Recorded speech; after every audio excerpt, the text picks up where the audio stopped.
Assalamualaikum warahmatullahi wabarakatuh. Kita lanjutkan untuk pelengkapan tugas kalian yang akan saya undur waktunya dengan melengkapi menghitung jalur kritis. Kemarin sudah saya bahas dan saya buatkan template-nya juga untuk kalian, bahwa yang harus kalian buat adalah deskripsi, lalu yang kedua adalah tabel pekerjaan, yang ketiga adalah kalian harus membuat AOA atau AON-nya, ini boleh menggunakan POM-QM, lalu keempat yang kemudian harus kalian buat adalah Gantt chart-nya. Ini bisa kalian buat manual atau POM-QM, ya.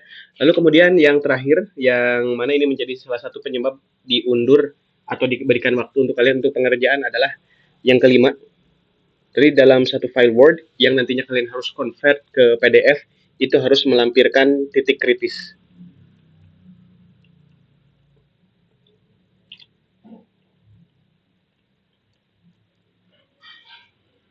Atau setelah jadi titik kritis, nantinya jadi jalur kritis.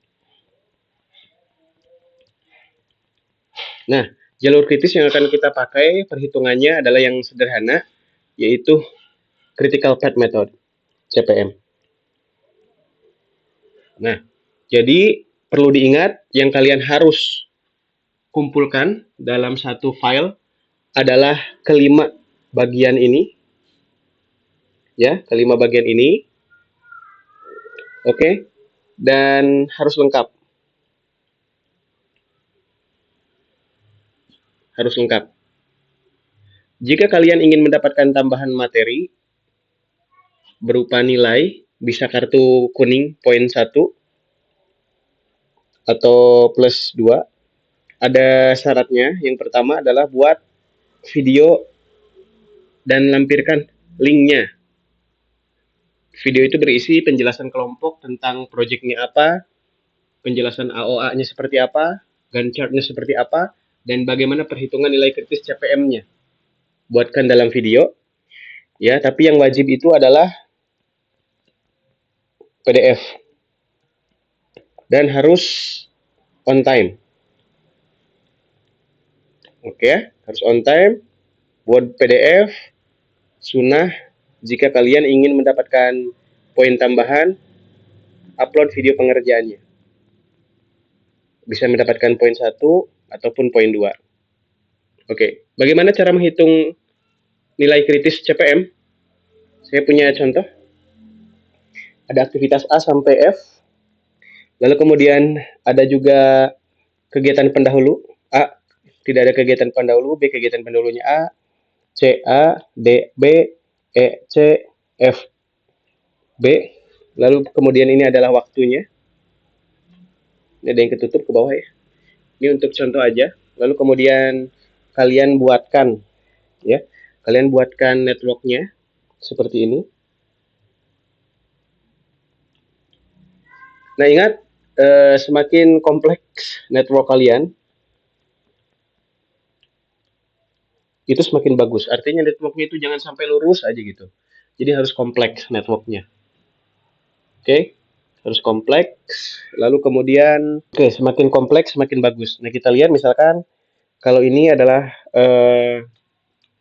activity on arch, ya. Jadi kita buat dulu jalur A adalah tidak ada pendahulunya, ini berarti A. Lalu kemudian B harus didahului oleh A, berarti ke sini. B didahului oleh A. Lalu kemudian C didahului oleh A. Ini jalurnya didahului oleh A. Lalu kemudian D didahului oleh B. Ya, di sini ada D didahului oleh B, berarti B-nya di sini, maka D-nya ke sini. Lalu kemudian E didahului oleh C, maka arch-nya adalah di sini. Jadi dia bentuk ketupat gitu ya. Lalu kemudian titik akhirnya adalah titik akhir G. Lalu H ini merupakan langsung dari C dan F merupakan langsung dari B. Oke, seperti itu. Lalu kemudian ketika sudah membuat ini, kalian juga perlu memahami bagaimana menghitung earliest time dan latest time. Nah, ini yang menjadi tick point untuk perhitungan nanti nilai kritisnya. Nah, ketika kalian sudah paham pengerjaan ini ya, lalu kalian buat lagi, rekonstruksi lagi networknya dengan ada pembagian pada node-nya. Nah, yang akan saya jelaskan adalah ini. Ini adalah nomor aktivitas. Ini merupakan earliest time dan ini merupakan latest time. Oke. Jadi misalkan ini adalah kegiatan A, arch, ya. Lalu ini merupakan early time yang kedua. Ini latest time yang kedua. Nah, bagaimana menghitung earliest time? Ya, bagaimana menghitung earliest time itu artinya tinggal ditambahkan saja. Jadi untuk waktu pengerjaan yang A itu berapa? 2. Maka di sini dimulai dari 0, 0 ditambah 2 sama dengan early time-nya adalah 2. Oke. Untuk B berapa waktunya? 6. Oke. Berarti waktu pengerjaan B itu kan 6 ya. Nah, di sini 6 berapa? Poin 2, early time 2 di kegiatan A, maka 2 ditambah 6 sama dengan 8. Lalu bagaimana menghitung early time yang C? Mana C? Di sini C adalah waktunya 4. Maka untuk menghitung yang ini, maka 2 ditambah 4 sama dengan 6. Gitu ya. Oke. Nah, untuk kegiatan kelima, di sini kan ada 2 penunjang ya. Ada yang dari sini, ada yang dari sini. Maka cari logikanya adalah kegiatan kelima itu harus menunggu 2 kegiatan ini dulu harus selesai. Maka logikanya cari dari sini dan dari sini untuk penjumlahan yang paling besar yang mana? Ya, 8 tambah 4 sama dengan 12 ditambah atau 6 ditambah 2 sama dengan 8. Maka yang paling besar adalah 8 ditambah 4, maka di sini early time-nya adalah 12. Begitupun yang ini. 14 itu adalah nilai terbesar dari jalur ini atau jalur ini atau jalur ini. Ya, waktu jalur ditambah waktu node sebelumnya. Nah, itu untuk menghitung ET ya. Nah, kita lihat untuk menghitung LT. Kalau LT itu ngitungnya dibalik. Berapa selisih paling kecil dari belakang? Ya. Karena di sini total paling akhirnya adalah 14, maka LT-nya ditulis yang paling akhir 14. Oke, 14. Nah, 14 bagaimana 14 14 untuk aktivitas kelima berapa LT-nya yang ini nih? Maka 14 dikurangi 2 sama dengan 12. Oke. Nah, bagaimana LT-nya kenapa? Di sini 10 12 dikurangi 2 sama dengan 10. Nah, ini yang ini nih LT kedua, kenapa isinya 2? Maka 10 ya. 10 dikurangi 4 sama dengan 6 atau ya yang ini dikurangi ini. Mana yang paling kecil yang mana? Maka ini adalah 2. Dan ini LT yang pertama itu adalah hasil pengurangan dari 2 dikurangi 2 sama dengan 0. Jadi kalau LT itu lihat selisih paling kecil.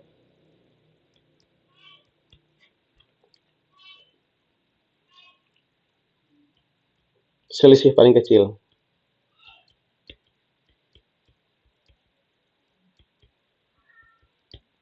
Oke, paham ya sampai sini untuk menghitung LT dan ET.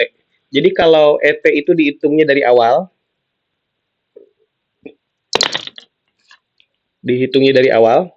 kalau ET dihitung dari awal sampai ke akhir, cari yang paling besar jika ada 2 node, ya, cari yang paling besar. Kalau ET itu selisih dari akhir ke awal. cari selisih yang paling kecil.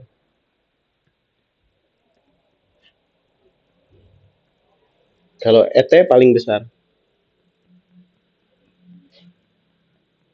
Nah, jika kalian sudah paham semuanya untuk menghitung LT yang seperti ada di sini dan ET, maka langkah selanjutnya adalah menghitung total float dari aktivitas-aktivitas yang telah dibuat. Nah, total float ini dilambangkan dengan TF ya. Total float TF, J adalah node-nya contohnya. Jumlah waktu yang diperkenankan untuk kegiatan I dan J boleh ditunda tanpa menunda penyelesaian proyek secara keseluruhan. Nah, artinya ini adalah legal time atau yang boleh ditunda. Nah, syarat, oke, syarat titik kritis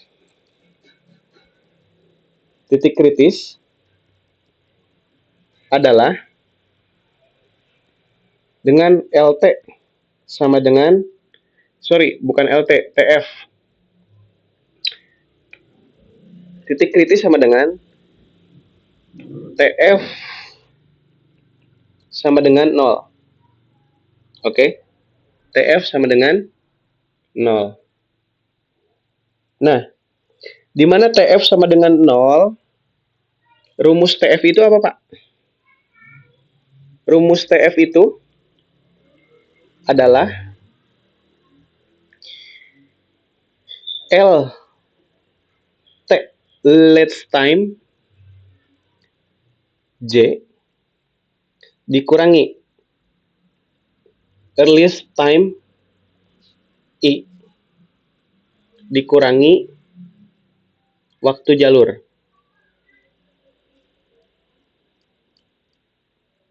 Oke, contohnya gini. Misalkan ini adalah kegiatan pertama. Oke.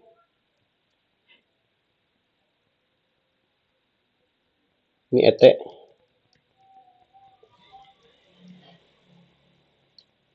ET1, LT1.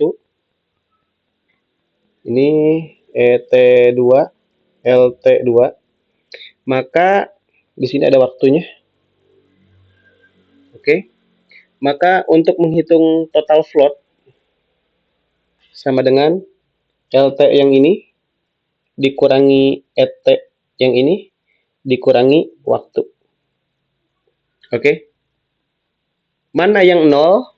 Jika perhitungannya sama dengan 0, maka itu adalah titik kritis. Maka itu adalah titik kritis. Kita contoh nih.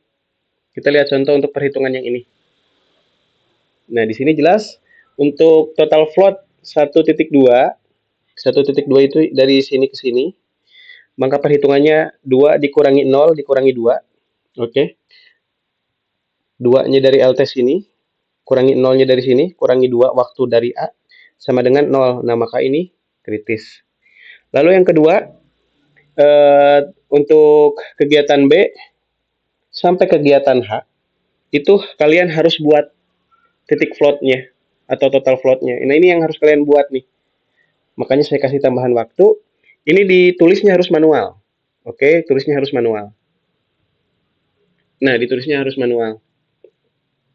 Jadi di bab akhir tugas proyek kalian itu harus memuat total float dengan adanya titik kritis. Nah, ketika dilihat nih dengan rumusnya misalkan nih TFB, activity B, total floatnya adalah total float 2/3. Nah, berarti total float yang ini nih. Oke, total floatnya adalah LT-nya 8, ET-nya 2, waktunya 6. Sama dengan 0. 8 kurangi 2 dikurangi 6 sama dengan 0. Sementara untuk TF yang ke C, ya atau TF2 ke 4, yang ini, maka ini enggak 0. Karena LT dari 4-nya 10, LT dari aktivitas ke 2-nya, LT dari aktivitas kedua-nya adalah 2, lalu waktunya adalah 4. Maka hasilnya 4. Nah, ini bukan titik kritis, sementara titik kritis adalah di sini. Nah, di sini sudah ditandain ini,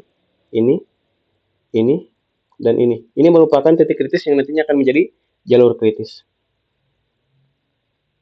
Nah, TF ini harus diselesaikan sesuai dengan jumlah kegiatan yang kalian punya. Jika kalian kegiatannya ada 20, maka buatlah total floatnya ini 20 ke bawah, lalu tentukan nanti kesimpulannya, maka misalkan gitu ya, maka titik kritis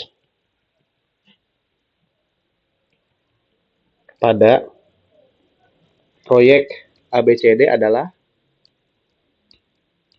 Pak, bagaimana jika tidak menemukan titik kritis? Nah, jika tidak menemukan titik kritis, karena ini adalah proyek buatan kalian sendiri, cobalah buat sefleksibel mungkin agar ada titik kritisnya.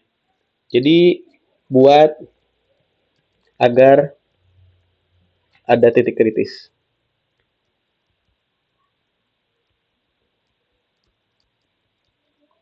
Oke, gitu aja ya. Jadi, ini cara menghitung titik kritis CPM. Gampang. Tinggal kalian kerjakan secara kelompok.